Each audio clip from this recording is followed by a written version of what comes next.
their farms, they can go around. President Muhammadu Buhari calls for more support, understanding and cooperation for a prosperous Nigeria and posterity.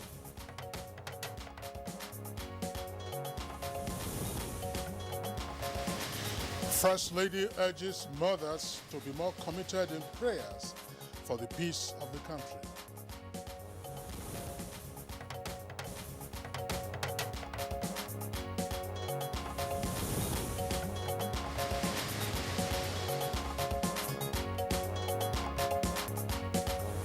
Nigerian Army Armored Corps restates commitment to adopting more technical and operational means in addressing security challenges in the country.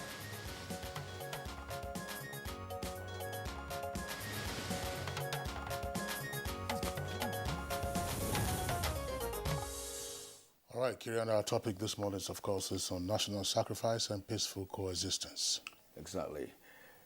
Well, do you really know that being peaceful is not really the absence of conflicts, divergent views, and ideology? It extends to amicable resolution of issues with understanding and sacrifice from one to the other for the overall good of stakeholders.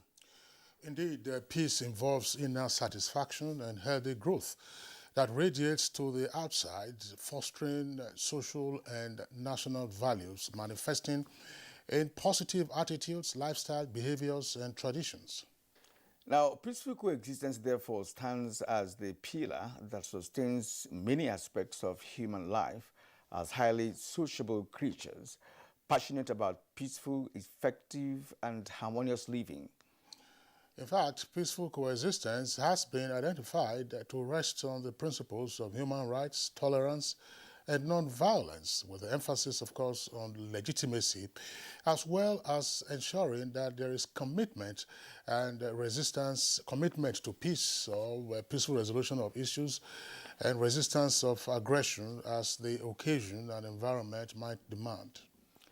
Now, the joy of every nation is to be at peace and in a state of tranquility with a sense of freedom from civil disturbances, war, or conflict, save for stability, development, and harmonious living of the citizens, irrespective of their differences. In recent times, the social, religious, and ethnic occurrences that have brought about destruction of life and property in the country speak volume of the level of intolerance that the country is currently experiencing. Of course, we witnesses to hate speech, demands for cultural autonomy, as well as superiority claims over religious practices, and in some instances now, self-determination. All right, and the basic principles of mutual respect for sovereignty and territorial integrity, mutual non-aggression, non-interference in each other's internal affairs, equality, and mutual benefit appear to be relegated to the background with no regard for nation building. But what can be done as individuals and ultimately as a nation to change our current narrative so that there is an enhancement of peaceful and harmonious living? That's the issue that our guests today will be discussing in our conversation segment on national sacrifice for peaceful coexistence. This will come up after our complementary segments of newspaper review, business, and others. And of course, in the course of the program, all that will be brought to you as always. My name is Kirian Umaya, and of course, it's Barkad Salah. And I'm Kingsley Osadolo. I join my colleague Kirian to also welcome you to the program. And again to say, Barkad Salah, we hope you're enjoying the Eid al-Kabir holidays and festivities. Let's join Musbah Odanwahab right now for the highlights of the morning news. Good morning, Musbah. Very good morning, Kingsley and Kirian. Barkad Salah to all Muslims in Nigeria. The Muslim faithful in Nigeria have joined their counterparts around the world in celebrating Eid al-Kabir, the Feast of Sacrifice. President Muhammadu Buhari was among those who observed the 2 rakats congregational prayer of Thanksgiving at Kofar Arewa Eid Ground, Katsina State. The president called for more support, understanding and cooperation of all as efforts are sustained towards achieving a prosperous Nigeria posterity. What every Nigerian needs is peace now, so that they can go back to their farms, they can go around peacefully, to those that are distracting the attention of governments at all levels, local, state, and federal. They live among them, they know them, let them expose them so that we can have peace in the country. And President Muhammad Buhari has expressed his deep attachment to the National Youth Service Corps scheme, NYSC, saying it broadens the horizon of nation's youth, opens up a wide range of opportunities, and enhances the understanding as well as appreciation of cultural differences. Receiving some core members serving in Daura, Katsina State on a solidarity visit, the president described the scheme as a spectacular initiative that remains critical for national unity and stability. The NYC members recognize the economic and infrastructural development which the federal government has embarked upon to ensure the realization of economic diversification, especially in agriculture. We also use this opportunity to appreciate the effort of the federal government as it relates to the NYSC scheme. I feel very strongly about NYSC, and I always wish you the best of luck. And I thank you for your service to the country. I assure you that we are much better off as Nigerians, and rather than fall out in line with ethnic or religious differences. And still in the spirit of Eid al-Kabir, the First Lady of Nigeria, Aisha Muhammad Buhari, has urged all Nigerians, especially mothers, to be more committed in prayers for peace, unity and development of their country. The First Lady stated this when she received the wife of the Vice President Dolapo Osinbajo, as well as wives of the service chiefs and other Nigerian women who visited her on the occasion of this year's Eid al-Kabir.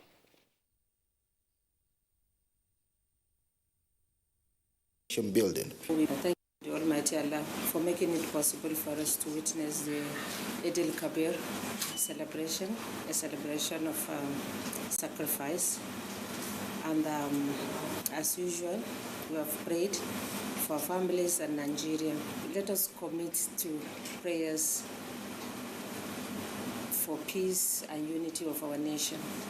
And may the Almighty God touch the hearts of our leaders to be conscious and do the needful. And also we pray to the Almighty Allah to accept our good deeds and fill our hearts with love and peace. I pray that Nigerians will learn to love their country, love one another, serve humanity, and pray for our leaders. Mr. President needs prayers. All those in position of authority needs prayers to be able to lead well and with the fear of God. I wish all Nigerians, especially women and children, happy Eid al-Kabir. And away from the Eid al-Kabir celebration, the solid mineral sector is attracting $50 million investments from a foreign company. Minister of Mines and Steel Development, Olamilekan Adegbite, while receiving the investor, says it is time for harvest in this sector. It gives us confidence to go back to the United Kingdom, and I'll be going to Canada soon, and talk to our investors and say the place to invest in the mineral industry in Western Africa is Nigeria. It's a happy day today that they're here and the project's the reality. We look forward to greater things. During one of our outings in London, we presented the data, and of course, we told them to come to Nigeria. What we are seeing, we are beginning to understand some of the mineral systems we have in Nigeria, and also we have been able to at least design an exploration targeting methodology. President Muhammad Buhari has commended the gallant pilots of the Nigerian Air Force Alpha Jet Flight Lieutenant Abayomi Dairo was successfully ejected from an aircraft that came under intense ground fire from bandits in Zamfara State, northwest over the weekend.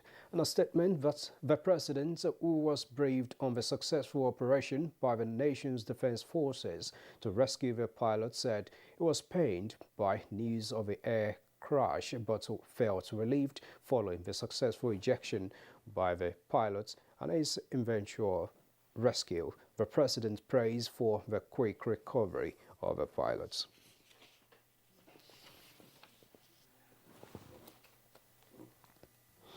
Senator representing Adamawa North Senatorial District, Elisha Abo, has appealed to the Nigerian Air Force. Beg your pardon, I take that again. Senator representing Adamawa North Senatorial District, Elisha Abo, has appealed to the Nigerian Army for the re-establishment of a military brigade in Mubi, Adamawa State. The senator, who made the appeal while on a working visit to the Nigerian Army headquarters, hinged his demand on the incessant attacks witnessed across some local government areas in the state.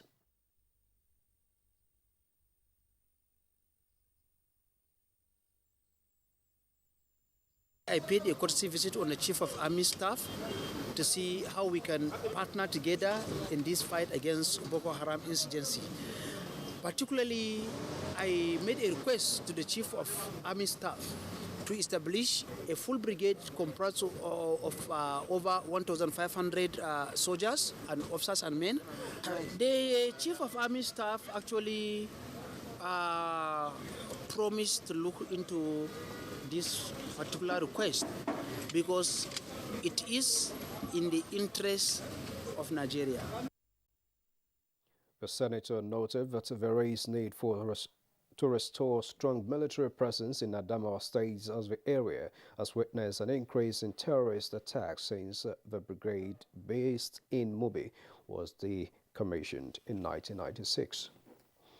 The High Court sitting in Awka, the Anambra State capital, has ordered INEC to publish the name of a former CBN governor, Professor Charles Soludo, as Abuja's candidate in the forthcoming November governorship election in the state.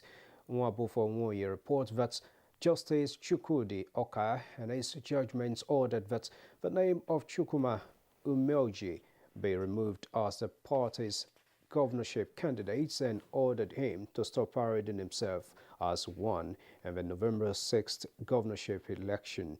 Justice Oka, while reaffirming that Victor Oye is the authentic national chairman of a party, says Oye has a right to conduct the party's primary and produce a candidate of a party in forthcoming election. The court also directed that Mr. Jude Okeke and Edozie Njoku should stop parading themselves as national chairman of a party. Similarly, another high court in Awka has also ordered INEC to include the name of Senator Ogochukwu Uba as the PDP governorship candidate. Handing down his judgments, Justice Obiora Nwabunike said the primary that produced Senator Uba was the authentic one.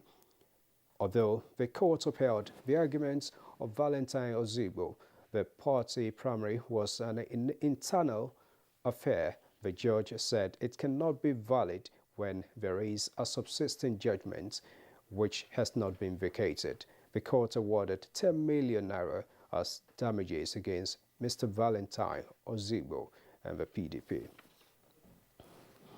That's the news on Good Morning Nigeria this morning. The program will continue in just a moment with Kingsley and Kirian. Dear compatriots, our country can be as great as we want. Let us all commit ourselves to its greatness. We must be willing to set aside our differences, unite and stay as one. In our expansive landmass, human and material resources, and plurality lies our strength. Let our challenges lead us to rediscover our common ground, and together, let's find solutions. This will take some time, so it requires patience, tolerance, and forgiveness from every one of us. Let all hands come on deck to protect and transform our country. Let us unite and see each other not as adversaries, but as brothers and sisters. Together, we can build a better Nigeria for ourselves and for the next generations. This message is brought to you by the National Orientation Agency, NOA, with support from Nigerian Television Authority, NTA.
The broadcast media ecosystem is dynamic and requires continuous training for practitioners to perform optimally. NTA TV College Jos invites relevant officers to the following specially packaged training programs. Basic Directing Techniques, date 2nd August to 27th August 2021, 4 weeks. New Technologies, Optical Fiber, IP Technologies, Automation Storage Management and Wireless Technology, date 9th August to 13th August 2021, 1 week.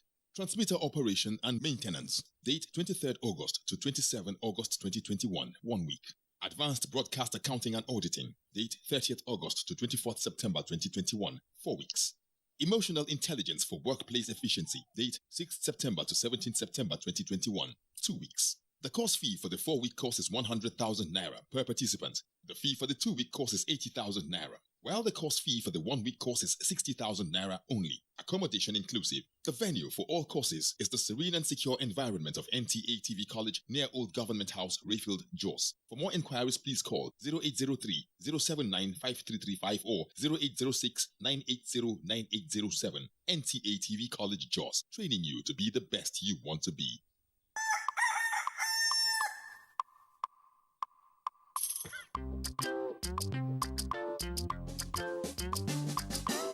Up until a few years ago, Nigeria produced far less than it consumed, spending up to $22 billion annually on importation. Then came the import policy by the federal government. Now, to survive, the nation must learn to be self-sufficient. And so far, we are on the verge of achieving this through the intervention of the Central Bank of Nigeria and other stakeholders in support of local farmers and efforts of value chain entrepreneurs. Now, the goal of creating 10 million jobs in 5 years is gradually being actualized. Mission possible. Let's buy Nigerian to grow Nigeria.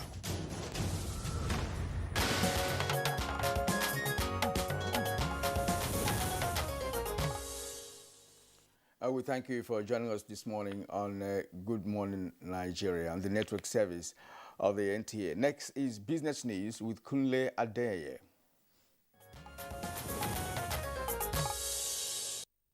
The high cost of food in the market has been attributed to many factors. The Salah celebration has brought another twist to the development as markets are full of many consumables with buy and selling on the rise. The buyers especially complained that the festivity has brought more hikes to the prices, while the traders say they are equally at the receiving end. To be very candid, the prices of rams or generally the animals have gone up. Of course, it's understandable. Even the rate of dollar to the naira has also gone up. So, but that is not to say that these rams are being imported. They are not.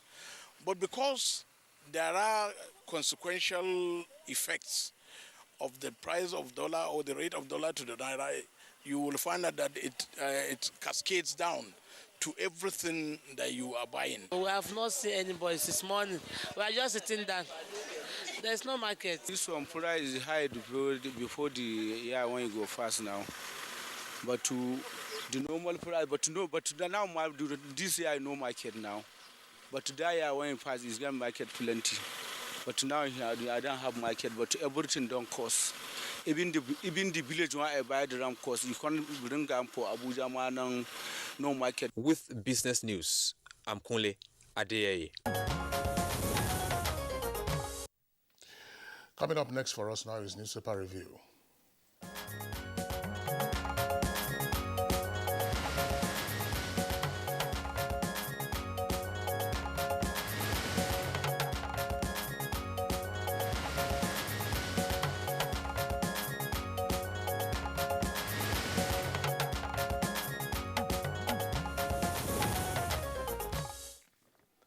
And here we have Bayo Atebi, our newspaper reviewer. Bayo, good morning and welcome. And Thank of course, you. Baraka Sala. Same to you, Killian. Good morning. Good morning, Kingsley. Right, Bayo, good to see you again. Thank you. Good morning, Nigeria.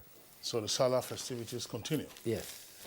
Okay, so let's take a look at the very busy front page of the Nation newspaper. From above the name flag, you have the following headlines. Electoral bill, that's the kicker. PDP accuses NCC of lying on oath. PDP accuses NCC of lying on oath. That's page 3. Buhari salutes gallant Air Force pilot. I don't know why that gallant is in inverted commas. Plane crash painful. Wasn't a plane crash really? It was shot down. Details on page 3. Cholera kills 44 in Jigawa and Enugu states. Ex-Kano Emir Sanusi leads Eid prayer in Kaduna. And below the nameplate, insecurity, let's seek God's intervention, says Abdul Salami, as the former military head of state. A lead story says Igboho's arrest, diplomatic and legal fireworks open in Benin. And you have a number of riders to that, lawyers to fight against his extradition to Nigeria, how agitator was arrested inside plane in Cotonou, Yoruba group who will defend him, how telephone calls gave agitator away. Ohaneze, that's the kicker, Kano and Igboho, products of injustice. Calm at Igboho's Ibadan residence. Government should tackle bandits and terrorists, say Afenifere and ARG. Only 2.5% of Nigeria's arable land cultivated. And Buhari to security, make farmlands safe. And you can see the president there addressing some members of the NYC when the members of the corps paid their Salah homage to the president at his residence in Daura. Now, the second lead story, which is right at the foot of the front page, says presidency and PDP open 2023 battle ahead of elections. You got it wrong on self-succession. APC tells opposition. Court declines to sack Uzodinma, and Malian president stabbed at Eid praying ground. Kirian. All right, now let's turn to the Daily Trust newspaper. Daily Trust newspaper. Banditry. Protect farmers to avoid famine. That's Sultan urges. That's on page 29. Bandits free 100 victims 40 days after. That's on page 8. Banks yet to meet CBN's threshold on female board management members in 7 years. The story is fully captured on page 14. Now the lead story, Buhari vows to fish out troublemakers as federal government moves to extradite Igboho. Now I had 4 riders to that. How Interpol arrested agitator wife in Cotonou. Don't surrender him. He won't get justice in Nigeria. That's according to a lawyer. Arrest won't stop secession agitation. That's according to Ladoja. DSS keeps mum. All right, below the photo story, of course, that's the youth corpus who visited the president in Daura. Now, Salah, celebrants flout COVID-19 protocols despite third wave threats. It's on page 4. Fresh crisis brews in Zamfara. APC as Yari rejects interim committee. The story is on page 26. Over 90 abducted FGC Yauri students still in captivity. It's on page 6. Abdul Razak, Saraki's supporters clash at Eid ground. That's in Kwara State. The story is on page 26 of the Daily Trust. Bayo. Thank you, Kirian. Let's start with the Salah stories that have dominated the papers.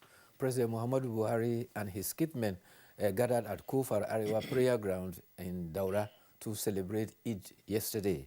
The Emir of Daura, Alhaji Umar Farouk, offered prayers for President Muhammadu Buhari and Nigeria. After the Eid prayers, the president received some members of the National Youth Service Corps on their primary assignments in Daura.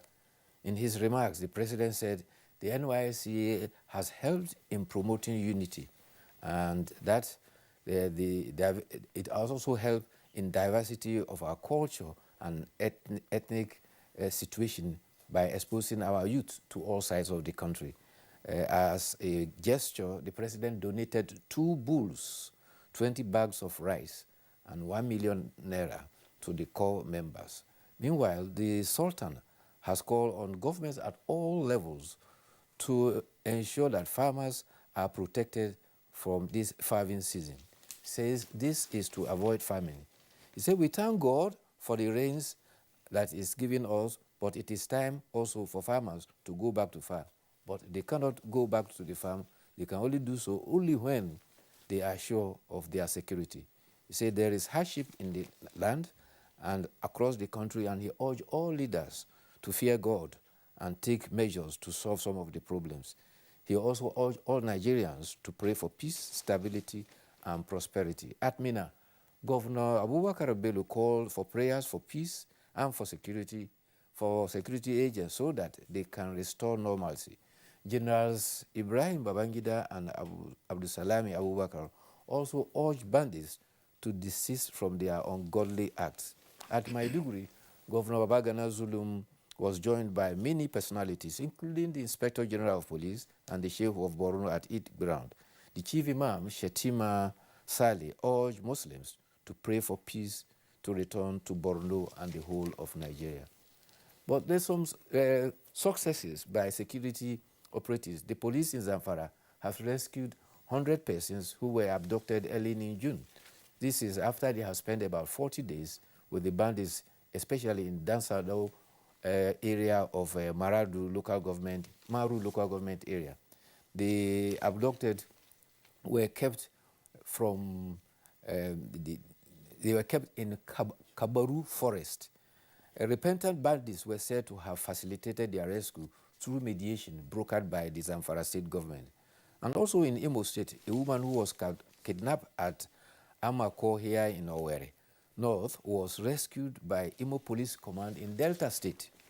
They arrested 3 suspects, and the 3 suspects led them to Tebegbe waterside in Delta State, where the kidnapped victims, Cornelia Oluebube, was rescued, and 3 other suspects were arrested. The victims have since been reunited with his family. There is a call by the spiritual father of the Cherubim and Seraphim, Reverend Samuel Abidoye, calling on citizens to pray for government and also to tackle insecurity in the country. He was speaking at Orile Igbo, where the spiritual father says that security challenges in the nation had gone beyond just the security agencies alone. Therefore, people must assist government at all levels and security personnel with vital information. He called on government to look into youth restiveness, the essence of poverty eradication, hunger, and prices of foodstuff that is escalating every day. He says it is beyond the common man, and he emphasized that even the rich are also crying. Meanwhile, there is concern expressed by the Chief of Staff to the President. Professor Ibrahim Gambari says that the President has interest to see to the end of the protracted communal clashes between Ofa and Erinle communities in Kwara State. Professor Gambari, who visited Ilorin, stressed that the inauguration of a high-powered committee of statesmen and diplomats to resolve the long-standing conflict at Government House Ilorin was a very good one. He says the initiative to resolve the issue by Governor Abdurrahman Abdulrazak is the best gift anyone could give to President Muhammadu Buhari, while thanking Governor Abdulrazak for the sense of duty and the historic steps to break the ice. The Chief of Staff called on all the two communities to agree to peace deal so that they can live peacefully together. This, he says, will ensure and emphasize the sobriquet of Kwara as a state of harmony. He said a bridge between the north and south that Kwara represents can only be consolidated with the peace from that place. The paramount ruler of Atiab, that is the Zango Kataf area, the people we call Kataf, actually their traditional name is Atiab people, said Dominic Gamboya has called for ceasefire between Fulani and the Atiab. In the statement he issued yesterday, the Afghan Atiab, Dr. Dominic Gambo, said that we want warring parties to forgive one another. While congratulating Muslims in the chiefdom for the Eid Kabir, he called on his subjects, in the spirit of Eid celebration, to refrain from hostilities, remain calm, and allow peace to reign in his domain. He lamented that in the past 2 weeks, several villages have suffered series of attacks in the chiefdom. While calling on all tiers of government to strengthen security in the chiefdom, he also called on the chiefdom's elders, the chiefdom council, the elders, the districts and village heads, as well as the youth, to do all on their part to ensure that peace is ensured in the situation that it has encompassed the area. Meanwhile, at the National Assembly, the Petroleum Industry Bill will now have to undergo what has been described as due diligence by having the legal department of the National Assembly ensure that they harmonize the position of the both chambers. The clerk, the report says that it is only when this is ascertained by the clerk that the harmonized bill will be forwarded to the president for his assent. It is expected that soon after the Eid celebrations, by which time they have completed the authentication, the PIB will be sent to Mr. President for assent. Well, Bio and Kirian, just two issues. One is on the front page, the other is on the inside from the Nation newspaper. There's a story here which I read earlier of the PDP accusing the NCC, that's the Communications Commission, of lying on oath with regard to the electronic transmission of results, how feasible. That's the point I would like to make, aside from the politics of it.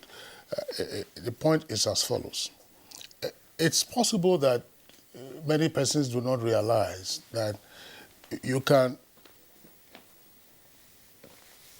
lie under oath before a legislature and therefore you face prosecution. That's perjury.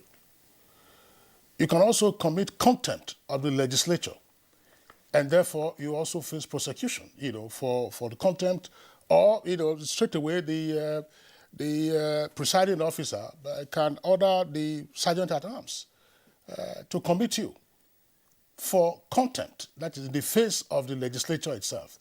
The same way, when you lie under oath, because if you appear before a legislature, you are governed by extant rules. So it is possible. I'm just saying this one in general so that persons realize. It's not as if I'm just going to the house, to go and say, yes, you can give information to the best of your knowledge, but where, of course, a person has lied is to say, look, you are aware of the true state of facts, and then you state facts otherwise than the true state of that they really are in. Yes, indeed. When you lie before a legislator, your qualified privilege is vitiated. Exactly. Because that's perjury. Yeah, but you see, the issue of a coverage of network has been controversial. If you recall, before the 2019 election, the INEC chairman made deliberate effort to ensure that the electronic transmission can be carried further. Before the election, he visited NCC and inquired about the status of coverage over the country. When he was told that several places were a dark spot where there was no reception, he followed up and went to the National NAGCOMSAT to see to what extent satellite was going to will help remedy the situation. When that initiative were frustrated, that was why they abandoned the idea, and eventually the bill was not assented to, and that's how the electronic thing died. Well, actually, going to NACOMSAT perhaps will not do any good, because I don't know how many agencies or establishments in Nigeria that are hooked on to NACOMSAT as their own satellite. Basically, all the satellites are GSM operators are using foreign satellites, Intelsat, Nilesat, and what have you. But in terms of committing perjury or lying on oath and all of that, that has to be proved, and it can only be proved in a law court. If PDP is interested in what they have put out, then you can take NCC to court. I mean, to prove perjury. It's not how it's done. No, PDP, if you say perjury is a criminal offense. Exactly, but they have already accused NCC of no, as I said, I don't want to get into the details of the politics. The PDP is asking the prosecuting authorities to take that up, not for itself, to pursue that. The general point to note is that you can commit perjury before a legislature, you can commit contempt of the legislature, for which you can also be committed for that content until you purge yourself of all that. So it is not just in the law courts alone that these things will happen. One other story I mentioned just before we wrap up, and this is part of the challenges that we face. Unfortunately, the story is tucked inside. It's in the business section of the Nation newspaper. It's talking, saying printers decry foreign monopoly of industry. It's talking about how printing business is largely outsourced. Here, according to the Chartered Institute of Professional Printers of Nigeria, foreign printers are monopolizing the market, making it impossible for Nigerians to import paper. That is one leg of it. You know about other inputs you need. You need print, you need the plates, you need your ink, even the spares for your printing press. For instance, it says Nigeria prints over 1.2 billion books yearly, and a significant part of them is printed outside Nigeria. Capital flight. Who are they blaming for this? Do they have the capacity to do this printing? Why are people sourcing printing outside Nigeria? Because it's more expensive. Well, Kirian, they spoke at a yearly conference using regulation to revive the ailing printing industry.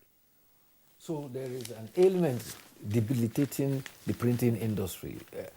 Talking about paper, Okuiboku, what has become of it? That's right. It was supposed to have been privatized. Yes. We're supposed to have Jeba paper mill. Jeba paper mill. Then there's another one somewhere around either Ogun or Ondo or so. So, Kira, the paper that you and I are clutching this morning, where is this paper from? Where is this newsprint from? Newsprint. Where is the ink from? This is just what we can see. And, of course, exercise books, exercise books that pupils use in school. Consider the number of pupils you have in primary school, in secondary school, in tertiary institutions. Where are those papers sourced from? Kira, by the time you get into the details of this, yes. That's a big question. Yes. Like you've mentioned... Until recently, you have mentioned when Cross River came to our rescue, even pencils were imported. That's right. No, up to now, pencils have still been imported. People don't know that it's more complex to make a pencil than to make a pen. They say because it's pencil, that is a lot easy. It's actually more complex to do that. And on the issue of paper, see, piece of wood. These are some of the issues that we have always had in this country in terms of manufacturing, local manufacturing. The local people who are involved in manufacturing and even in the sector you are mentioning, I'm not sure they have up the ante, some time, because this is a kind of competition. So that's why people source the papers abroad. And it's more expensive. So one wonders why one will go to where he will spend more money than where he will spend less. So if the association is, decrying the situation at the moment, of course they have to do something. Yeah, but they are saying regulation. I mean, the regulation is not their business. It is that of the authorities. I mean, these are economic decisions. We can't blame them. You don't have the capacity. What capacity for what? Capacity for them to be able to produce the papers that you require for printing in Nigeria if you don't have to import. Would they have the capacity to do that? I can attest that the quality of some of the printing they do in Nigeria is very high and can compete with others elsewhere. The challenges are just some of the inputs that have been put there. When I had the responsibility of heading an agency, our periodic magazine was printed here, and some people called to ask where I was printing it. They thought it was important. It was printed here in Abuja here. All right, Bayo, well, I'm sure this is a matter that will continue to agitate us. We cannot be outsourcing our jobs. Thanks a lot for being around. Continue to enjoy the holidays, and we'll see you again tomorrow. It's Good Morning Nigeria, live on the network service of the Nigerian Television Authority. We're taking a short break now. When we return, we'll get ahead with our principal item for conversation this morning. The counsel of our fathers. I will urge and advise our younger generation to use talent and brain to sort out problems, not arms. Nigerian youths, let's build our nation together.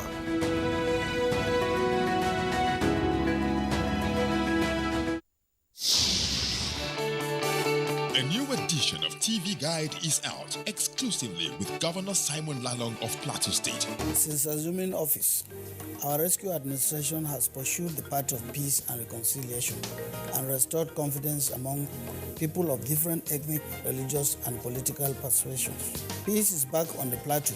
We are building world-class infrastructure in roads and opening up opportunities for innovation. The edition is a compendium of mind-blowing stories for your reading pleasure, ranging from entertainment, economy, sports, media, politics, family, and lots more. Pick up a copy and keep abreast with issues and trending features within our space. TV Guide, very incisive, very educative and compelling. Grab a copy at the vendor near you or any NTA station nationwide. TV Guide, your indispensable companion. He's falling sick so frequently, either fever or stomachache. I keep him away from junk food. She also feeds me apples. She says an apple a day keeps...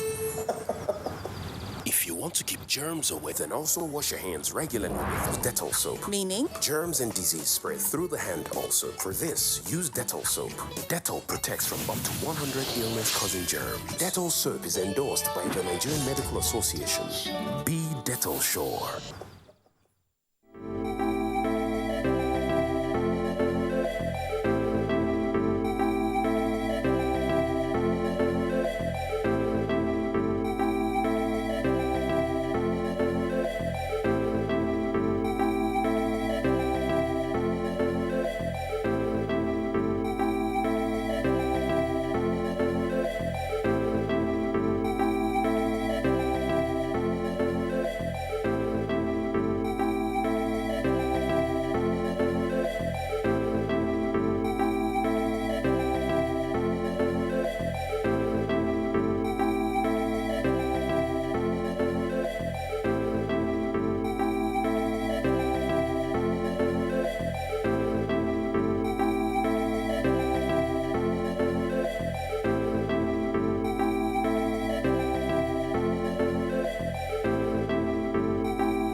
Nigerian youths are about the greatest assets the country has at the moment. It is therefore not surprising that the administration of President Muhammadu Buhari is strategically responding to the yearnings of the youth through multiple projects and programs. Youth entrepreneurship support, yes, by Bank of Industry, the Youth Investment Fund by the CBN, and several other conditional cash transfer programs. Recruitment of 774,000 social workers, majority of whom are youths, and so many other projects that are beneficial to youths directly or indirectly. If the administration can do all this, definitely with a degree of patience and time, it can achieve more. Nigerian youths must come together to say no to terrorism, no to vandalism, and no to all disruptive tendencies. Hashtag Youth for Greater Nigeria. Pacifying the youths, unifying the nation.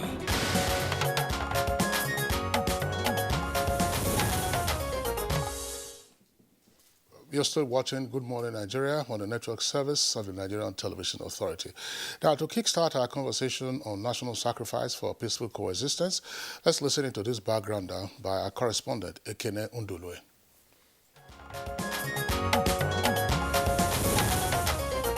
With over 250 ethnic groups belonging to several religious sects, Nigeria since independence remains a multi-ethnic state, grappling with the problem of ethnicity on the one hand and ethno-religious conflicts on the other.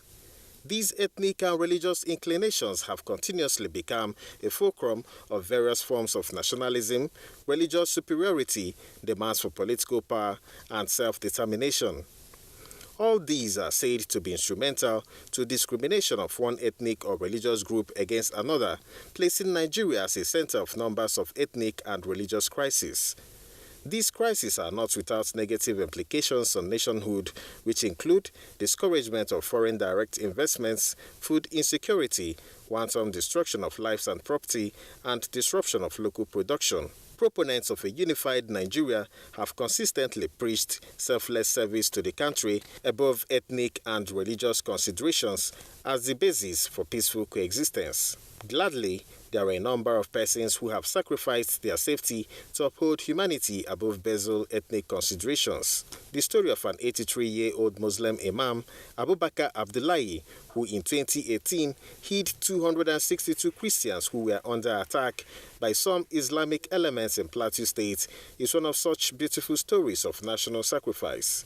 The U.S. government honored him in 2019 with the International Religious Award, which is given to advocates of religious freedom. Sadly, not everyone is as peaceful as Imam Abdullahi, as ethnic and religious crises have continued to persist.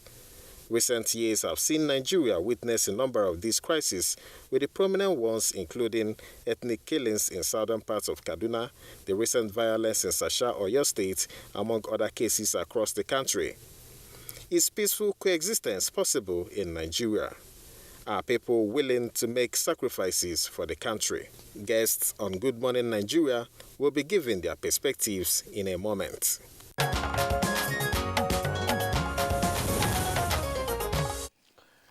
Thank you, Ekene, for that background report. And now, joining us in the studio to x-ray the issue, first we have the country director of the Global Peace Foundation, Reverend Joseph Hayab.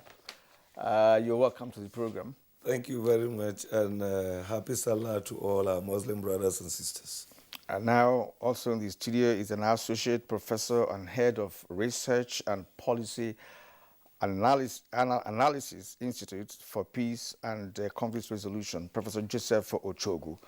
Prof, it's good to have you this morning. Yeah, thank you very much. Barka de Salah to Nigerians. And from our studio in Ibadan, we have a one-time director of the National Orientation Agency, Delapo Dosumu. Madam, it's good to have you join us on the show this morning. Morning. Thank you very much. Nice to be here. All right. Thanks a lot, Mrs. Dosumu from Ibadan Network Center. The two gentlemen here with us, the Reverend Joseph Hayab, of course, Dr. Joseph Ochogu. I say Barka de Salah to you all. Of course, we had a conversation yesterday around the whole issue of the essence of Eid al-Kabir. Today we are escalating it to the national sacrifice for peaceful coexistence. But let's have, from your own individual perspectives, when we say national sacrifice, I mean, we are not expecting that we'll be slaughtering rams nationally. We're not expecting that if you're a traditionalist, for instance, you'll be putting your sacrifice at a fourth junction or multiple junctions, as some people do. Or what exactly are we talking about when we say national sacrifice for peaceful coexistence? Conceptually, let's begin with Dr. Joseph Ochogu. Thank you very much. I think I'll just try to start from the very basic understanding of sacrifice. What is sacrifice? Sacrifice has to do with selflessness. That is a spirit of altruism, the tendency to want to do for the other, the spirit to, this can-do spirit to get things done for people, for other people, at certain times at your own expense, but you go the extra mile, to make sure that certain things are done. And it's important too to mention that sacrifice have to do with anything that is good. not anything that has to do with evil. So you do sacrifice, for your children, you do sacrifice for your community, you do sacrifice for the entire society, and then you escalate it, to a national sacrifice as well, which means the tendency for you to even stake your life in trying to protect your children, in trying to protect your community, in trying to protect your society or your nation. So everybody does sacrifices at different level. Forget the fact that at times there are some prizes or in terms of payment attached to certain sacrifices that people do in terms of wages. But you know that the wages too are not commensurate to the services that they render. For example, if you find a police officer who is controlling traffic, at his expense, any vehicle can get him off. Those sacrifices you can't really pay. They are priceless sacrifices. But the fact that they still pay them salary doesn't mean that they are not rendering sacrifices. And it's the same thing too, just to say that even on NTA today is holiday period, but you guys are working. So it's sacrifice. And whether people like it or not, you are paying one form of sacrifice or the other. And that is why it's important that the sacrifices that people pay, they pay for a good cause, for a common good of society, for the well-being of everybody. So I think I want to take it from that level. All right. Before we go to Joseph Harp, let's bring in our guest in Ibadan, Dalapo Dosmu. Madam, let's get your own understanding of national sacrifice and peaceful coexistence. Thank you. For me, I will address the issue of sacrifice first of all to mean that there is a cost to pay in the process of sacrifice. And also, there is a commitment to that sacrifice. And for national sacrifice, it means that citizens should believe and be committed to ensuring that we all live together, and that's the cost. And to ensure that we all live together in the place of peace means that there is a cost for every participant. Everybody involved must have a responsibility to be committed towards that agenda of peace. So for us to live together and agree to live as Nigerians means that there is a cost that will be implied on each person to contribute towards that national peace. All right, Mrs. Dosumu, thank you very much. Now, the Reverend Joseph Hayab, what's your conceptual approach to national sacrifice? Yeah, to continue, add to what my colleagues have said, I would say sacrifice is giving up your joy for the joy of the larger society, or giving up your personal comfort for the comfort of the larger society. Denying yourself that personal desire to own something or to be seen as the only person so that all other people will be seen and also own what you desire to own. Because when it takes sacrifice to accept equality or equity, if you don't sacrifice every time, you always want to be seen as the only voice, as the only one, as you alone. And what Nigeria needs today is people giving up their joy or their comfort to think of the comfort of the entire Nigerian populace, the comfort of the man on the street. I'm happy with what my colleague said when he cited an example that, look, even for you, the NTA staffs, today is public holiday. Many of us are at home, apart from myself and him that is you've invited. Many people are resting. You're supposed to be resting, but for sacrifice, you are coming. So when we say, no, but they are paying them salary, brother, every other worker who is on holiday is also being paid salary. But it takes sacrifice to do certain things. So at the national level, what sacrifice do you do? I've always cited this example that when you drive and you come to a traffic light, it takes sacrifice to allow the other person to pass. Then you wait for your turn to pass. Yes, you look at it more from patience, but it's also sacrifice that you allow. Lack of this patience and sacrifice have led sometimes to confusion in some roads around Nigeria. And this is what we need at the national level, where everybody is making sacrifice for the other person.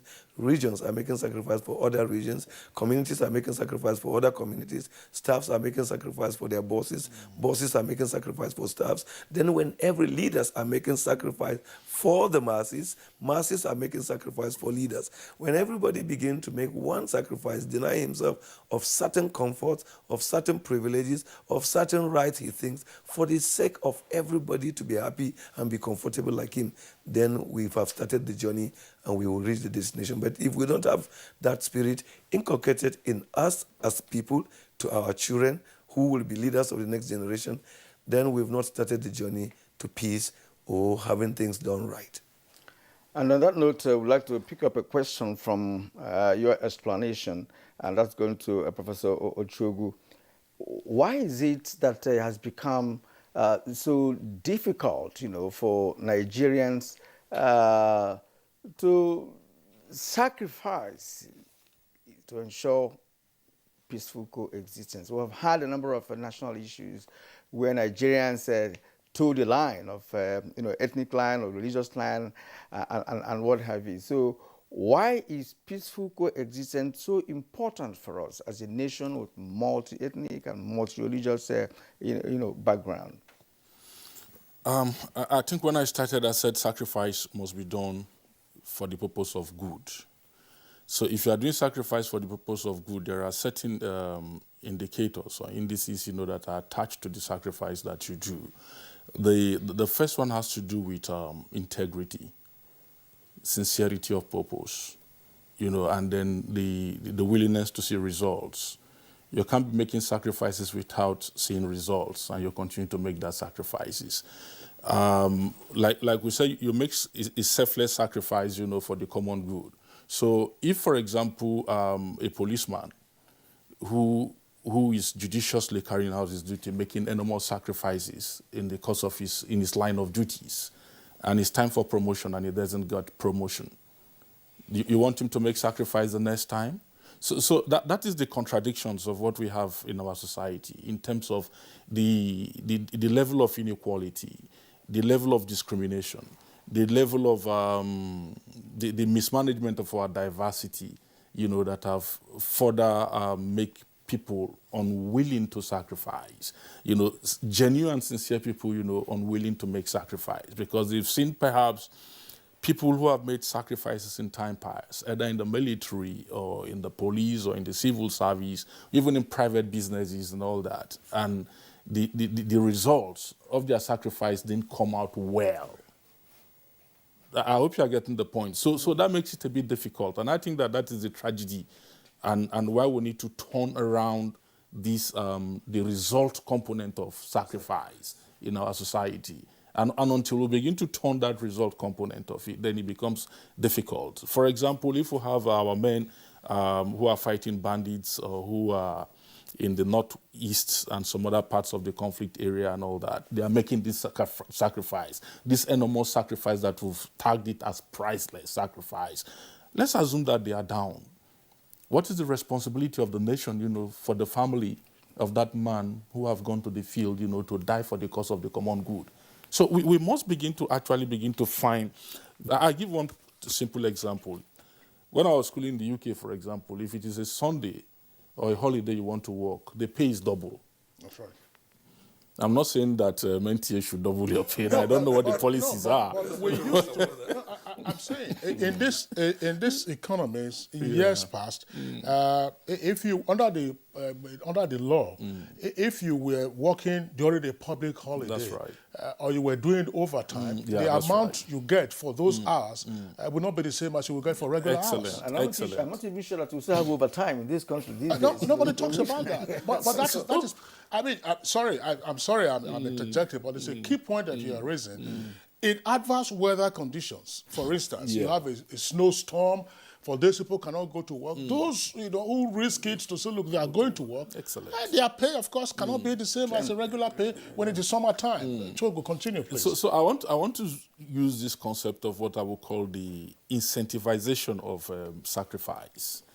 they need to provide incentive for those who are willing and able to make these sacrifices. Because it's not everybody that can make sacrifice. Let's be very clear about it. It is good people, with a good heart, that go out to make sacrifices. So society must find a way, within which to compensate those who are making these sacrifices. And until we are able to draw the line between the sacrifice, the incentives, and the results of the sacrifice, we might really not be getting anywhere. So if we're talking about sacrifice for peaceful coexistence and all that, what has been the incentives of peacemakers, for example, vis-a-vis the incentives for those who don't want peace, incentive for those who have been promoting violence and all that? So we really, as a matter of urgency, and I think a need for state policy to look at how we can incentivize people who are making sacrifice for peace.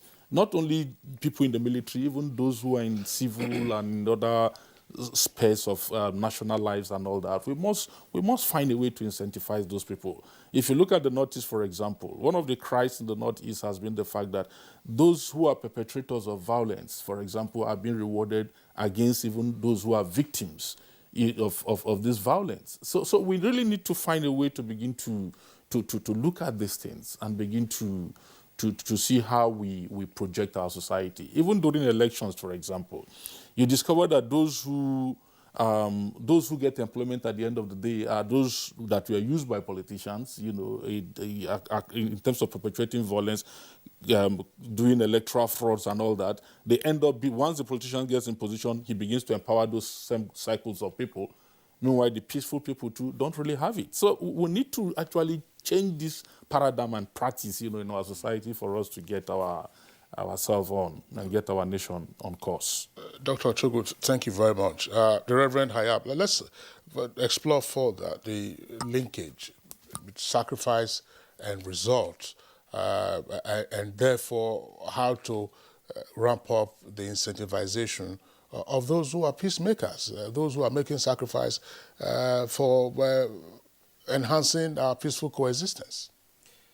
If you look at our society today, you will agree with what Dr. Joseph just said, that we are rewarding those who are doing evil and then tormenting and making life difficult for those who are making sacrifice for good. And human beings, the way they are, they think, they are watching. Sometimes we assume they don't know. They do know.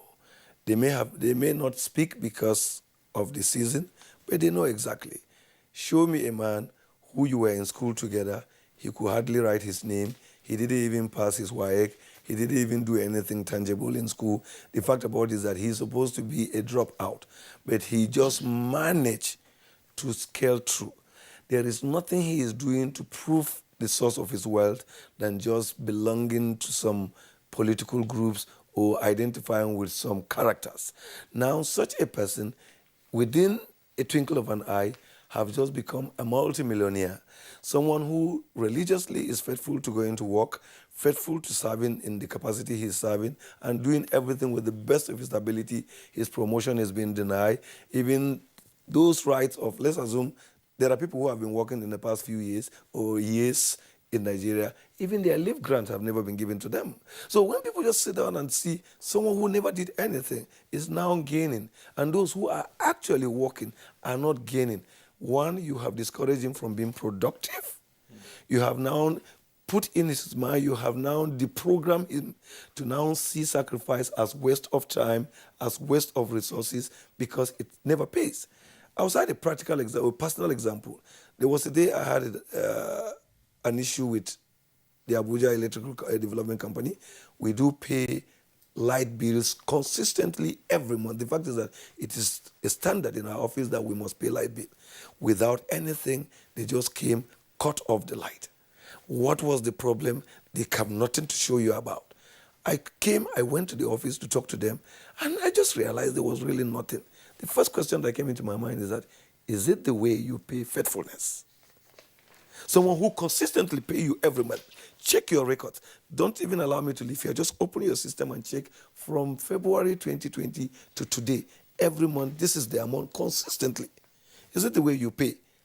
Can't you even check your record before? But okay, let me just inflict pains on him, and then now he will come begging and ask for some favor.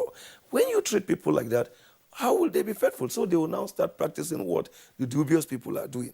These are just examples of few things that one can bring. Apart from that, let's look at our young children. Our young children have sat for exams, passed exams, and have been seeking for job. The spirit to go to school and sit for exams and graduate itself is sacrifice. Someone never went to school. Someone didn't even care to study like them.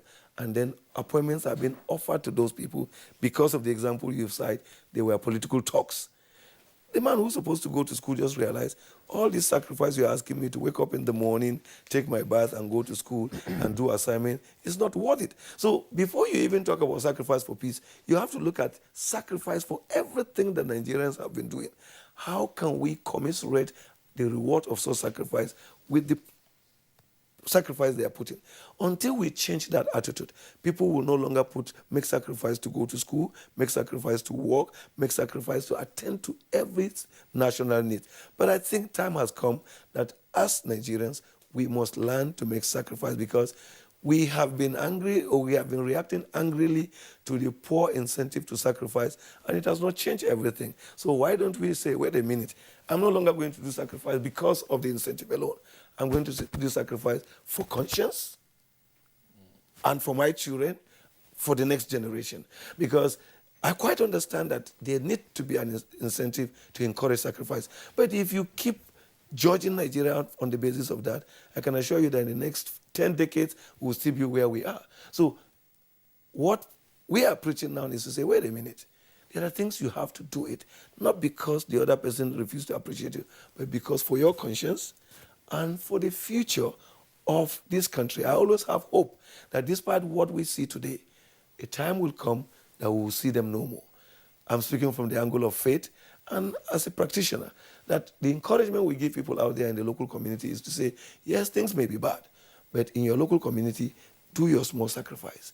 Your small sacrifice may be the key to opening the new door of changing what you're seeing today. Okay, thank you. Let's return to Mrs. Edosmu in Ibadan. Madam, we are still on the correlation, between national sacrifice and peaceful coexistence. In what aspect of national life do you think that we need more sacrifice to enhance peaceful coexistence?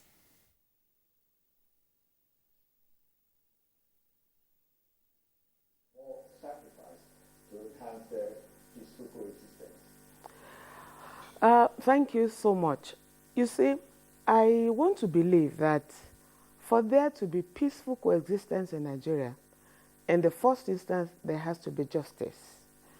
And justice everywhere, at home, at institutions, societal, every level, there has to be justice. The moment that Nigerians suspect themselves, the moment we don't trust ourselves, the moment we feel disappointed at one time or the other, this in all culminates into a kind of reaction that we're seeing. That, okay, if I cannot get a fair deal, if I cannot get justice, then let me do it my own way. Maybe I'll be able to get what I want. So that is what we have on ground. And I think the panacea for this is for there to be a determination that let's change our value orientation. Because for value orientation, I think we have missed it so much. We have gotten our priorities wrong. Even we're talking about, being compensated, it is likely to be seen as a kind of inducement before you can do the things right now. So if you're not being careful, it will mean that, if I'm not being encouraged in way of by inducement, I'm not going to do it right. So that is, it's dicey, so to say. So for me, I think that we have to give it a total overhaul of value orientation. Let people be committed to, okay, this is my country. What is my commitment to making sure that my country is good? What is my commitment to see that we are all, honest people, hardworking people, that we respect the rights of each other, we don't cheat ourselves, we don't take what belongs to another person to own it alone. These are the things that can be put together and ensure that we have peaceful coexistence. And more importantly, the followership. I'm talking about people of Nigeria, citizens. We have to trust our leaders that, okay, if I do things right, I will get my own deal. Because it's not easy for somebody to say, okay, let me be committed to doing things right, to be patriotic, to be honest, to be hardworking. And at the end of the day, the people that are now committed are getting a super share of what belongs to everybody. So if there's a letdown, if there's a disappointment, we cannot guarantee that. So if there is fairness everywhere, if there is justice everywhere, we could still see some good-minded people at the realm of followership and leadership that will be able to pilot this nation to this peaceful coexistence that we're expecting. And don't forget that we're all human beings. If there's, I agree, if there's a little, pat on the back that, oh, you have done this well, even if it is ordinary recognition, not to talk of, giving a placard or something, if it's just recognizing kind words, kind environment, a pat on the back that, oh, you have done this well, it will give a kind of satisfaction. It will give a kind of encouragement. It will give a kind of hope that, okay, let's continue to do this. And at the end of the day, I will get a fair share. At the end of the day, we will ensure that we have a good society. At the end of the day, we have a good country where everybody will feel safe. Everybody will feel that, okay, I'm getting a good share. I'm being recognized as a citizen. I'm getting what belongs to me as a citizen. So if there's fairness everywhere, and we have a good orientation, because for it now, our orientation is it's lopsidedness. We don't get our priorities right. Even the fairness that we're talking about, the good life we are talking about, what are we doing with it? Are we not, some now are in the habit or culture of oppressing other Nigerians that are not so privileged with what they have. Those things are working against our peaceful coexistence, because somebody is watching from the corner of his house, looking at how somebody is displaying affluence, displaying wealth, and to sit down and imagine that this thing belongs to every one of us. There is going to be some kind of resistance to that kind of thing, and there cannot be peace in that area.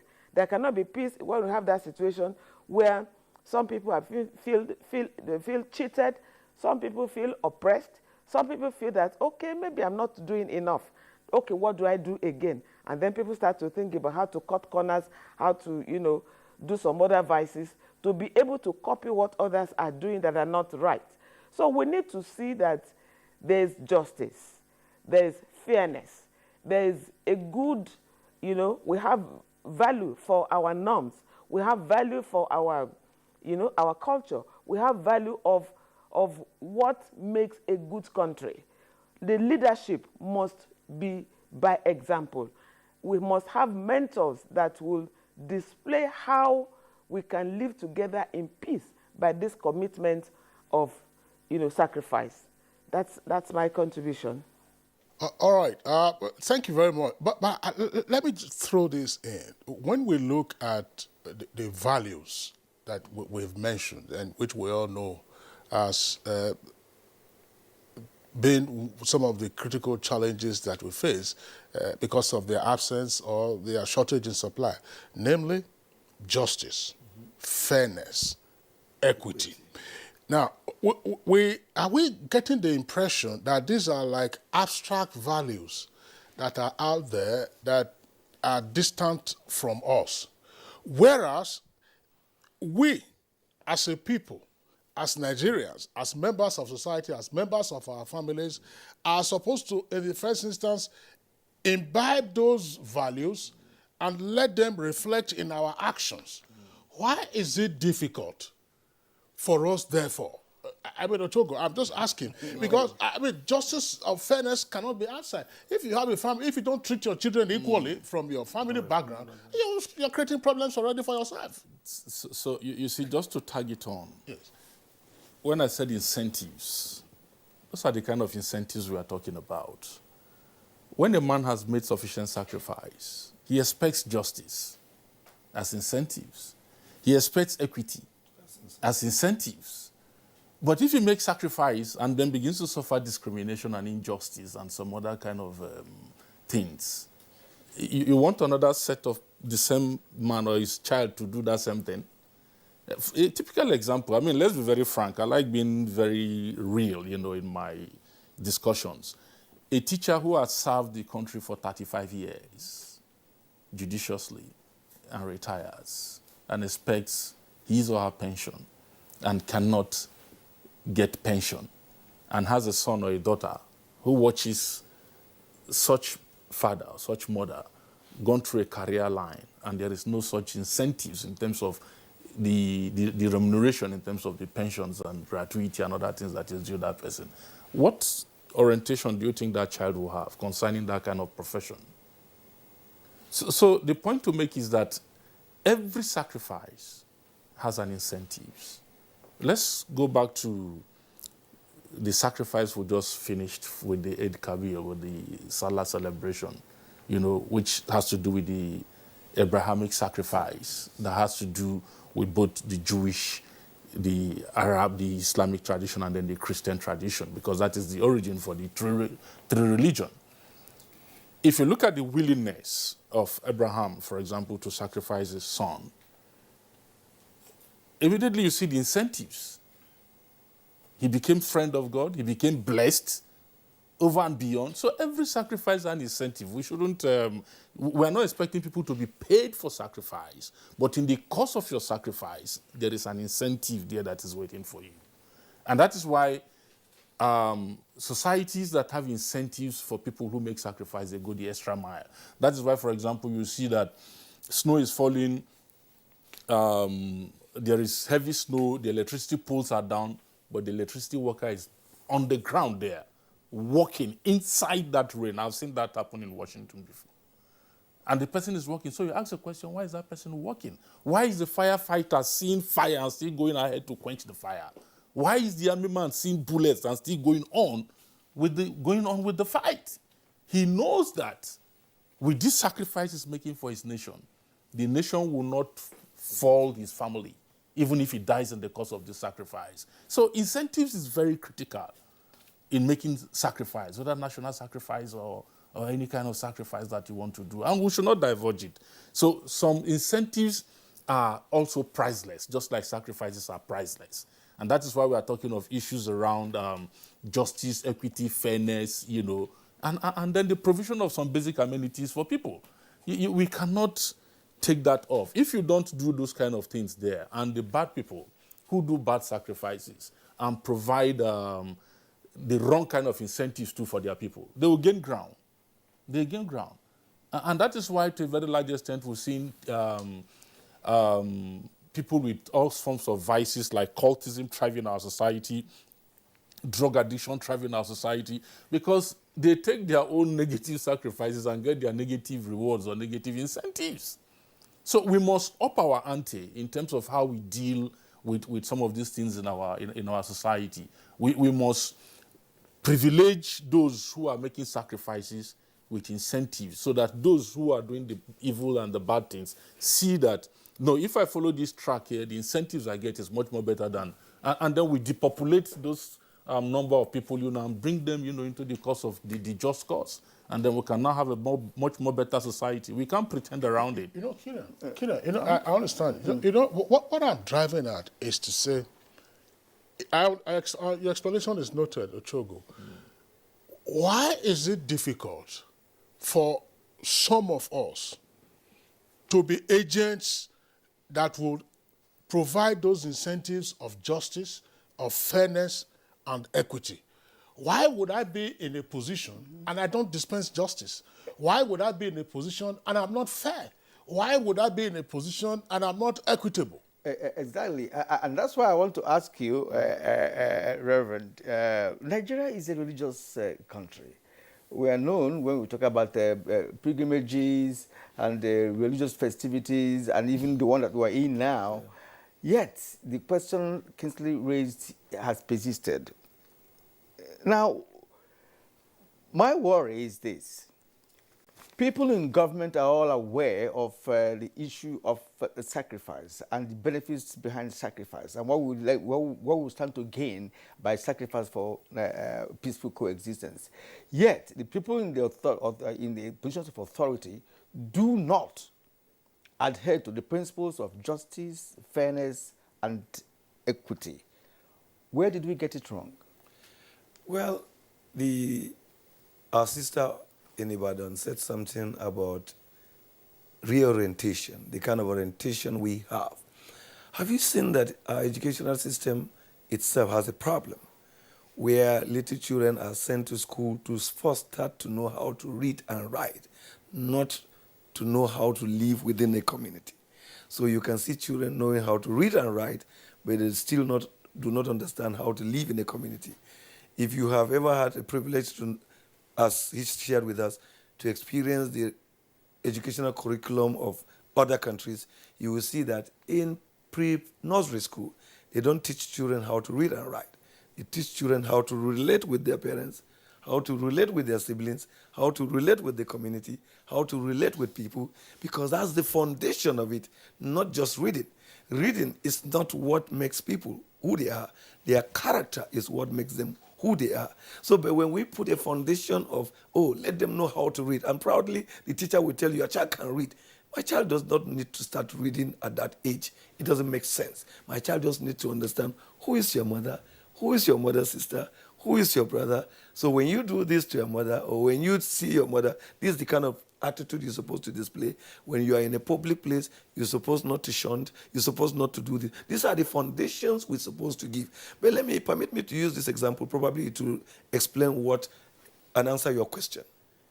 The simple problem we have about this incentive you are talking about, incentive must be there if people will grow, if people will make sacrifice. Sacrifice without incentive cannot be. But you see, it has to be a sacrifice that comes from their heart, not from the key thing they want to get.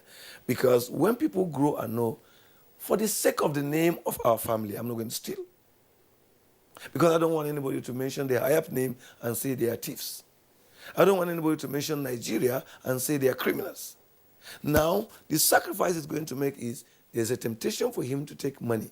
But he's going to refuse taking that money because he wants to give Nigeria a good name. He wants to give Hayab a good name. He wants to give his faith a good name. He wants to give the region he comes from a good name. But these are not the things going on. And why? The simple thing is, those who are in privileged leadership position, as you've cited example, came in as friends, came in as angels, came in as people who desire to salvage Nigeria. But the moment the position is gotten, they now cease to be the friend, they now cease to be those who should salvage Nigeria. They become people who are thinking of how to amass opportunity for their children, even the children not yet born. I've told my children several times that if I steal money and build a house for you now, when you grow up in 15 years, the house will be outdated.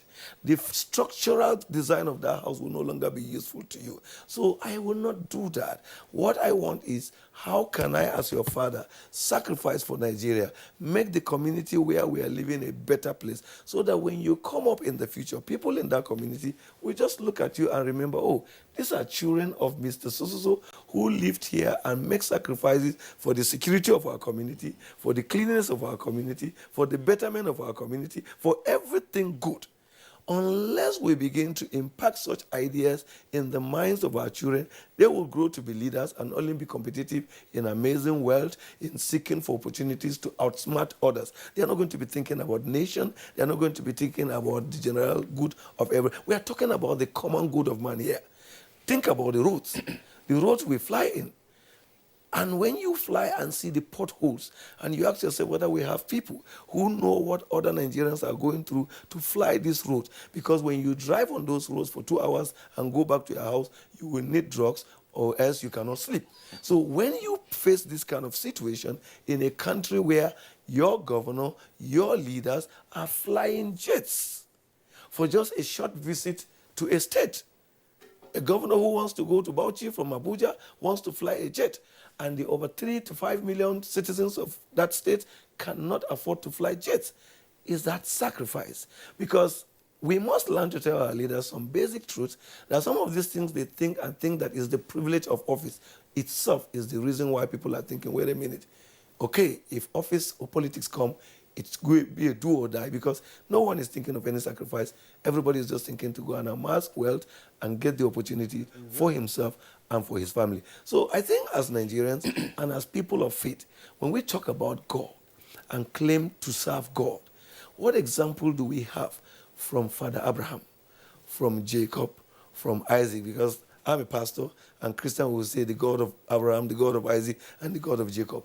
These people made sacrifices for their community, sacrifices for their children. You remember even when Lot, the cousin or the brother of Abraham, was kidnapped, Abraham had to now pull out all his family to go and rescue Lot out of the kidnapped den. How much sacrifice have others in position of authority done in going out to bring out innocent children who have been kidnapped, innocent citizens who have been kidnapped, than the rhetoric Nigerians used to hear every day? And we must help our leaders to understand that when we tell you this thing, we are not in competition with you. We are only simply saying we love you and we want you to do the best for Nigeria. So we have to tell you where there is sickness. We have to tell you where things are going on wrong. Make sacrifice that will show that you truly care about the people. You truly show concern. You are identifying with them at the time of their need. Then no one will be tempted to now seek for office just because he wants to amass wealth. People will see office as serving humanity, better the lots of humanity, and now deny yourself some of your comfort so that all other people around you will be comforted. Well, Christy, from what you have said, the youth of today in this country, everybody is working towards how to amass wealth. You know, because a situation where, as you, in one of your explanations, you know, when you mentioned about, you know, persons who actually worked for politicians during elections, and after that election, that person who was nobody, who was supposed to be a dropout, now becomes a millionaire, having houses here and there. You also have leaders who have several posh houses across the country, even across Europe and what have you. So that has actually affected the value and the norms that we're talking about, which of course we would like our youth to imbibe. Well, Kieran, we have solid points there that you have drawn attention to, as well as the guests have also spoken about. When the Reverend Hayat was talking about potholes, I'm just remembering, in this country, we used to have roads that were made with gravel, you know, before the advent of granite. You know, these pebbles that you have. And those roads were motorable. We didn't have SUVs at the time. You had Mami wagons. You know, the one they call Balakaja in Lagos, Mami wagon. They would put, the seats were made of wood. If you were in second class, that was next to the driver's cab, that was an upgrade for you. The roads were motorable. The bridges were narrow, but the bridges were usable. And then the earth roads were maintained. I don't know, gentlemen, I don't know whether, Kira, you remember, here, the PWD, that's Public Works Department, the communities also contributed. But now we are richer, we are bigger, we're in the 21st century, and then the evidence of what you said about the state of our roads is something. I just want Mrs. Dolakbo Dosumu to also come in here, because the aspect of our dysfunctional orientation, which has led to a rat race, a quest for materialism, and all kinds of things. Everybody just, it's sickening to hear that. I mean, people were wealthy in the past by their own standards, but you had to be wealthy through legitimate means. So where did we get it wrong in terms of our dysfunctional orientation, and how then might we begin to pick our way back to sanity? Thank you. I'm so excited about that point you have raised. I have always been an advocate of a return back to the family level, because what we are seeing is a function of bad or misplaced family structure. And don't forget that each family are components of a society. And a society put together becomes a country. Do you realize that these days, when it has been happening for some time now, that if somebody within the community is being appointed into a position, his people, so to say, the clan, the family member, the society within which the man emanates from, will now start to mount pressure on him, calling him to a meeting that, come, this is your time. Make use of this opportunity because it comes once in a while. The implication of that is that they are telling the man to go there and loot government property. They are telling the man to go there and do beyond his means. The result of this is that the man is constantly under pressure to meet one demand or the other, which his maybe salary or his entitlement might not be able to cope with. So the man will now start to look for how to make, some other extra from income from, from cheating, from bribery, from, overpricing, to be able to meet those demands. Look at what is happening to our politicians now. We know that they have their own, cases, but then how do you explain in the morning a man wakes up and find about 20 people already waiting in front of his house to make a demand for one thing or the other? All these things are, has negative effects on the productivity of such an appointee.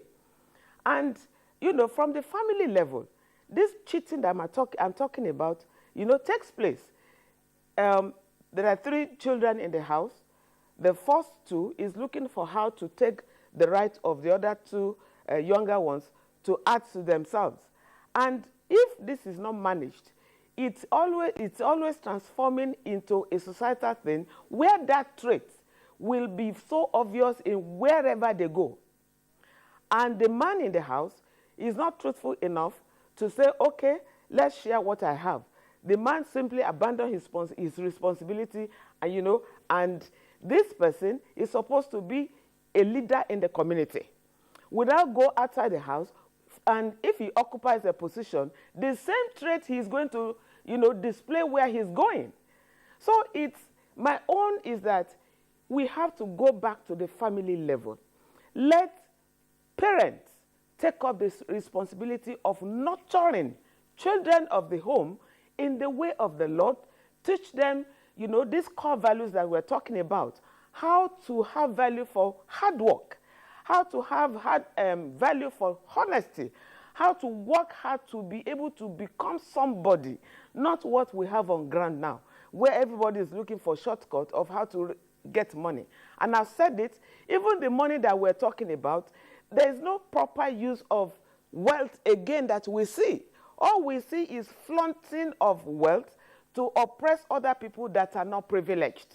So the whole thing emanates from the family level, from the society level. We have to come together to agree that, yes, we have missed it. So let parents go back and do the right thing within the family. Let families go back and do the right thing within the society. Then we can have people that will come from the family, from the society, to occupy a position and do it right. If we have somebody that, in those days, when we're going to school, our parents will call us, sit us down, and say, come here. You are going out there. The statement is that, remember the son or the daughter of who you are. And that statement means so much. It means that you have to watch your conduct, you have to work hard, you have to maintain that name. If you cannot improve on it, don't destroy the reputation of the family. It means you have to always remember the dictates of your family. What do your family stand for? Those are the things that is included in that statement, that remember the son of who you are. You know, but in a situation where we are now, where the parents don't even know when the child go to school, they don't know when they come back, they don't know what they are going to do there.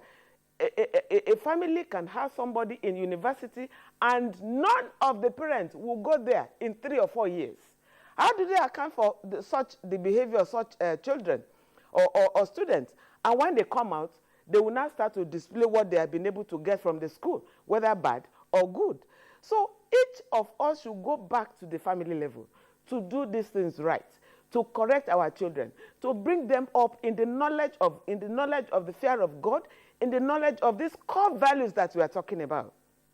So when such children that are trained up in such family go out there, get to another environment, they will still be able to make some difference. And if we are lucky to have a leader that appreciates good work, that appreciates hard work, that appreciates honesty, such will be displayed as when I talk about recognition. Such characters, such conduct should be, highlighted that, oh, this person is honest. So I like it when I see that maybe somebody somewhere, displayed some honesty by returning a lost money or something, and that person is being celebrated. Is kind of preaching, is kind of, giving an orientation that this is the kind of thing that we should be having in our society. And people should stop pressurizing people in the office. Everybody is looking for free money. Where is that zeal for hard work? Everybody is looking for who will dash me money. How can a country survive on that? How can a family survive on that when the head of a household, all he does is that each morning he will wake up, put on his agbada, and go to another person's house to ask for how to live. A country cannot survive with this kind of lifestyle. So let's return back to the basics. Let's return back to how to use our hands to work. Let's return back to how to have value for the little that is being gotten honestly, and not to be celebrating, mediocres, cheats, and corrupt people, and playing them as heroes for our youth to emulate. This is my own take in this discussion, please. Thank you so much. I can feel the energy in you with which you did all that explanations. So of course, yes, Kingsley, she has made very valid points to this conversation, because these days we even have a set of parents now who didn't even have the kind of value, that orientation that we are talking about. Then how can they now imbibe it on their own children? Precisely. That's a good point. In terms of politicians, they make some promises while campaigning for elected positions, and when they now get there, people will now come and queue up. That's what we get. And again, maybe that is why even at the National Assembly we have now what is called the constituency projects, perhaps to accommodate that extra spending that they have to do. Yeah. All right. The point, because I'm not sure we'll have enough time to return to that, so I know we're going on a short break now. Yes, Mrs. Dosumo says, in terms of fixing our dysfunctional orientation, start from the family base. Get the right values inculcated into your children. But part of the challenge that we face today is failed parenting. A number of the ills we are talking about have been perpetrated by parents exactly, who will claim that they are, I'm doing this for my children. Take a short break now. When we return, we'll continue with the conversation. Dialogue, empathy, love, and unity. These are vital components of nation building. For all to be well, we appeal that we should refrain from volatile, provocative, inciting messages and language. Let's build and not destroy.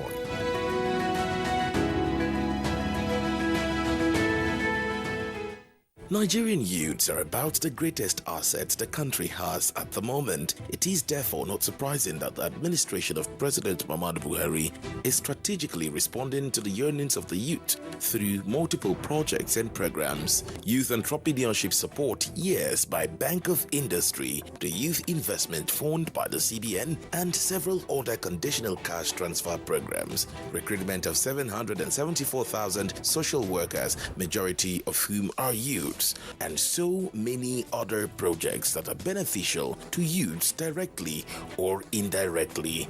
If the administration can do all this, definitely with a degree of patience and time, it can achieve more. Nigerian youths must come together to say no to terrorism, no to vandalism, and no to all disruptive tendencies. Hashtag Youth for Greater Nigeria. Pacifying the youths, unifying the nation.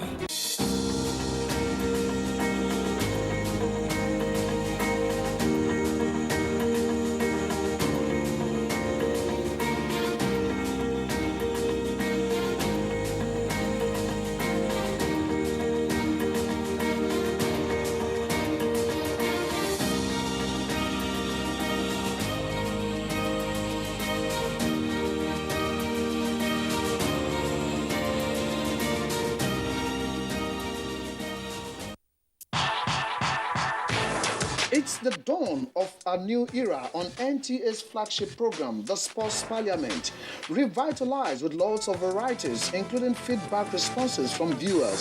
Sports Parliament, the weekly sports show that exposes all the intrigues in the Nigerian sports sector and projects an agenda on the way forward for Nigerian sports. On NTA every Thursday at 10:30 p.m., running for 1 whole hour, discussing sports. The parliamentarians are more committed than ever to enlighten the viewers as the Sports Parliament takes it to a whole new level on the floor of the House. Keep a date with the Sports Parliament as motions are moved every Thursday on the floor of the House. Mr. Speaker, with his gavel to harmonize sports resolutions. The House have it.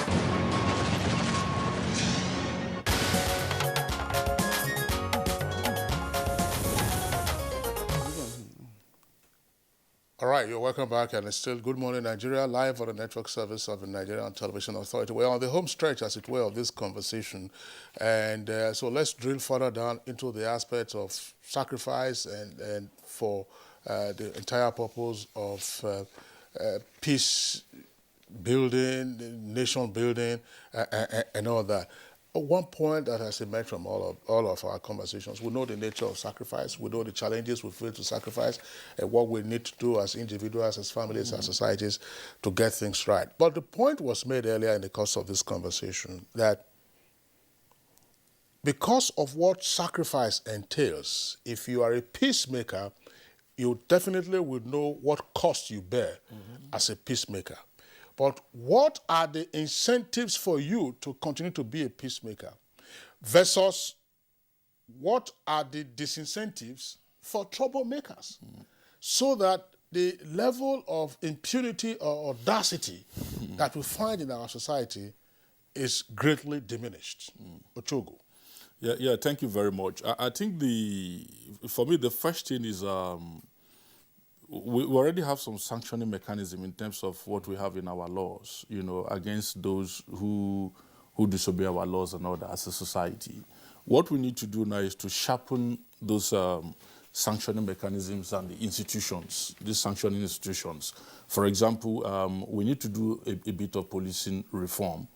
We need to do a bit of security and justice sector reform, to make them be able to deal with some of these things. Because there is no society that doesn't have a way to deal with certain problems.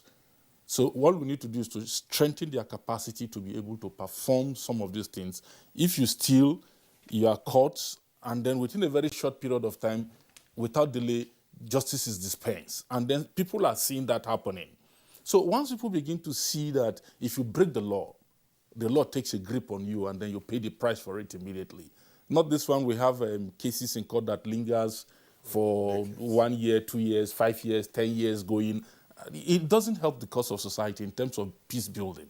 So we need to do a lot of policing reform, first and foremost, where you begin to arrest the culprit, and then the justice sector reforms, where, of course, the justice processes, is ensure that it's equity, justice, fairness, in the dispensation of justice and all that is clear and is transparent and accountable too. So everybody sees that. So once you see that, people begin to get disincentivized to commit crime.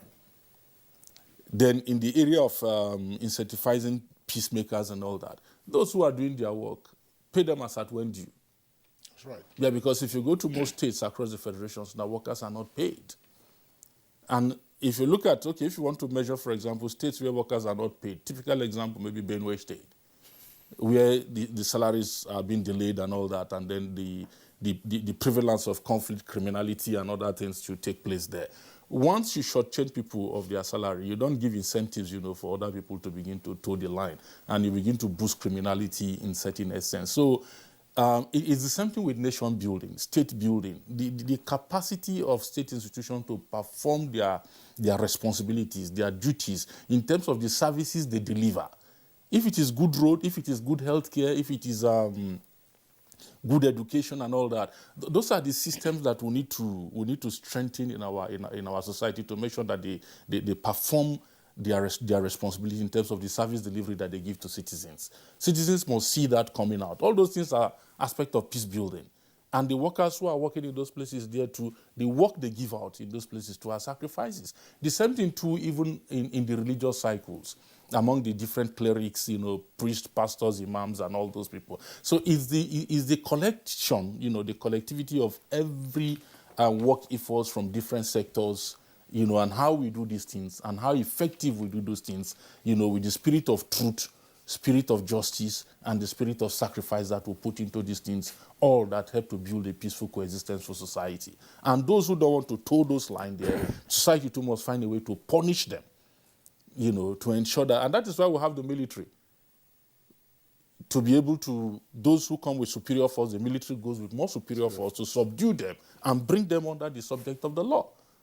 If it's a minor crime, the police bring them under the subject of the law. So we must find a way to make all these our institutions very effective in terms of how they deliver on their respective services and all that. The same thing with hospitals, the same thing with education, and the same thing with works, the same thing with housing, the same thing with everything that we need to talk about to make our society a much more peaceful and a better place to live. And it is these institutions that we cannot relegate. We must empower them to do what they have to do and then hold them accountable.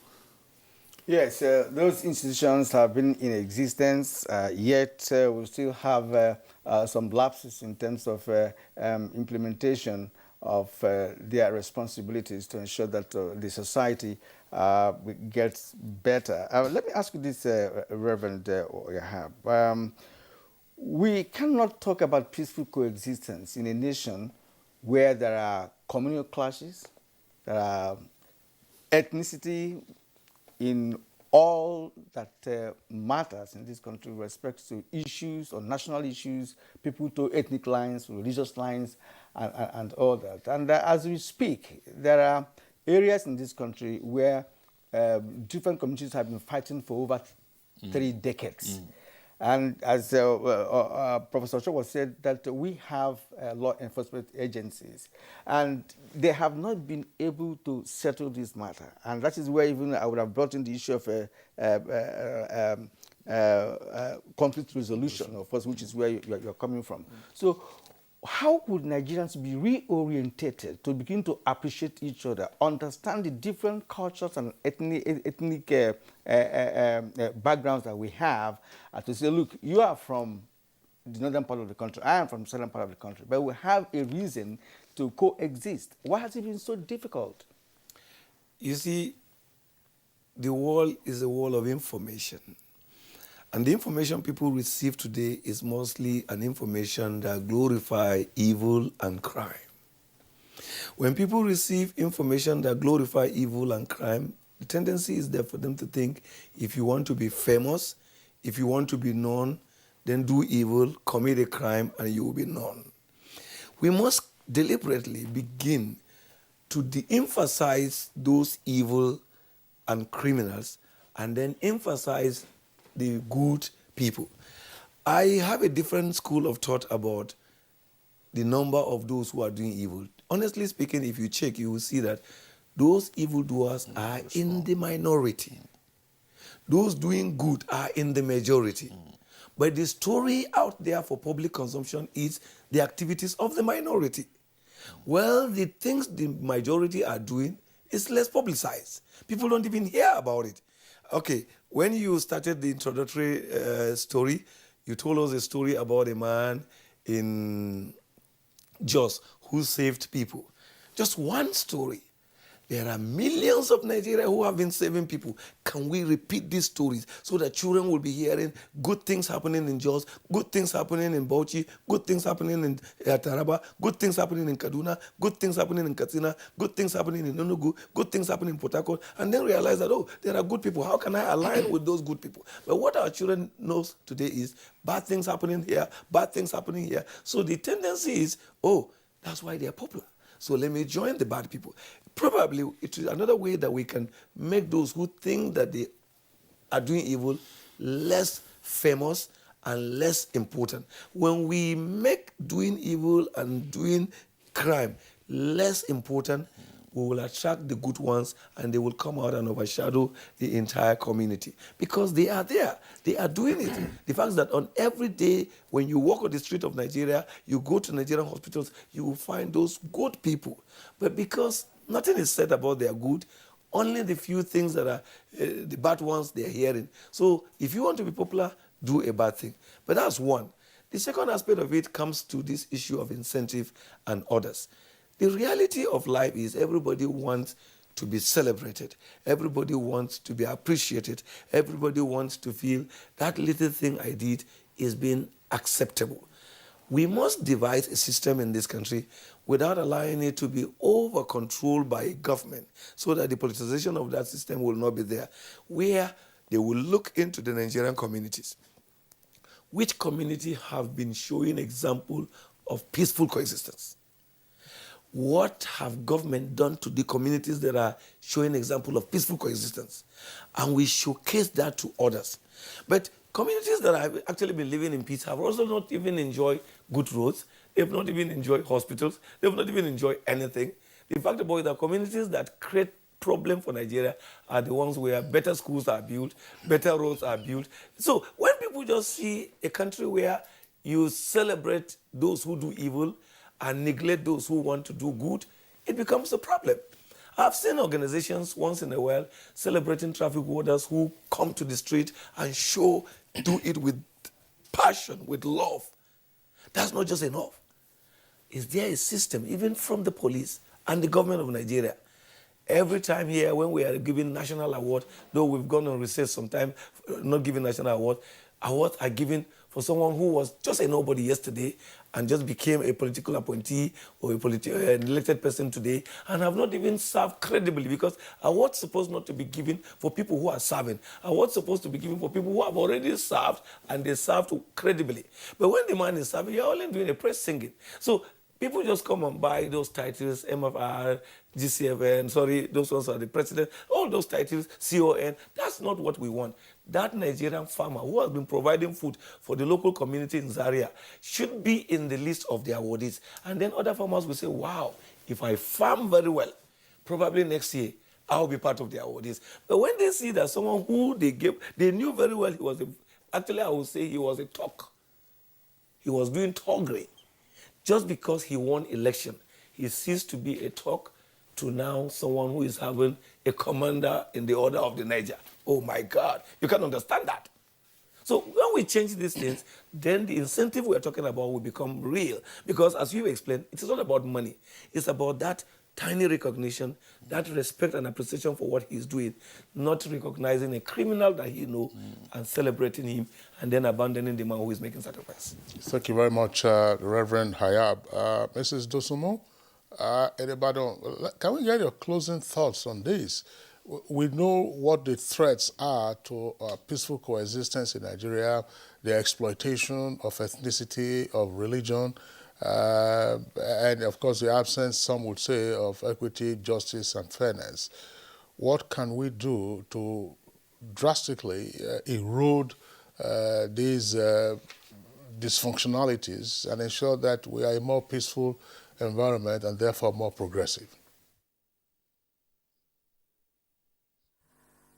Thank you. I want to bring out an issue in the area of alternative conflict resolution.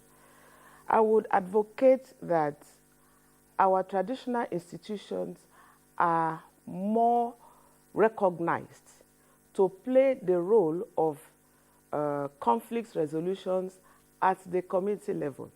Because if you critically look at this issue of agitations at the community level, whether ethnical or, a lot of times the agitations are what is coming to us or to me. And if we still recognize that there is a place for our traditional rulers to settle scores at the community level, of course, with some support from the security outfits. But in those days, I remember that we also see our traditional rulers as, a demi-government, that whatever they say is final. Whatever they conclude upon on a particular matter, there's nobody that can question it. So if we still recognize and give them that authority or subject our community to their authority, that when they pass a pronouncement upon a situation, that is final, and they are in the situation, they are in the position to settle community conflicts, family conflicts that can escalate into crisis. So we should still see them as people, custodians of our law, traditional law, and norms that can still ensure there is peaceful coexistence. And also, in those days, I know that they have the capacity of imposing maybe a sanction on an erring family, maybe by, blacklisting them, making a pronouncement about the family because of the behavior of a member of their family. That's right. All right. Thank you, Mrs. Dosumu, there for the points you've raised, especially when you talked about involving traditional rulers in dispute or conflict resolution. That's very important. But also, that there are also in areas in this country where we have traditional rulers who have become politicians, who have also become problems for their communities and what have you. But the point is taken. Perhaps next time when we have this discussion, this particular topic on this platform, we'll be able to x-ray that aspect. But on this note, we are calling it a day on this edition of Good Morning Nigeria. I would like to appreciate guests who made it possible for us to have a very interesting session this morning. The country director of the Global Peace Foundation, Reverend Joseph Hayab. Well, thank you indeed for your contribution. All right, a professor and head of research and Policy Analysis Institute for Peace and Conflict Resolution, Professor Joseph Ochogu. It's a delight talking to you this morning. Thank you. And the one-time director of the National Orientation Agency, Mrs. Dalapo Dosumu. Madam, we appreciate you one more time. Okay, so that's it on Good Morning Nigeria today. Back tomorrow, same time, 7 in the morning. Until then, do take care of yourself. Continue to enjoy the holidays and Barka de Salah. I'm Kingsley Osadolo. And I'm Kurian Umayo. Barka de Salah. Once again, enjoy your holiday.